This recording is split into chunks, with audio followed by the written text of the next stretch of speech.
I want to start off by thanking you for all of that and for introducing me to all of that. And what I really want to get to, starting off the podcast on a tangent already, but what I really want to understand is where did this all begin for you? What got you onto this journey? Great question. But first off, thank you for having me on your show. I've been looking forward to doing this. We talked earlier, and it just had a great time talking to you. So this started for me on a personal basis at about age 36. I was up to about 315 pounds. Now I'm like 6'4", so I looked like a wall when I was walking down the street. And I happened to go to my GP, who I'd been to for a few years, and she did blood work on me like they typically do.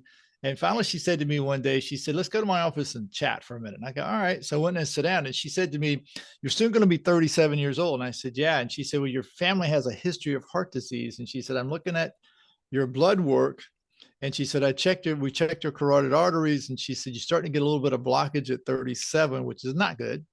And she said, "Your blood work is off the chart." She said, "Man, if I'm putting a bet on you," she said, "I'd bet by 40, you'll have a heart attack or stroke easily." And I was like, "Whoa, that's not good." But since she said to me, I've been studying nutrition, and she said, if you're willing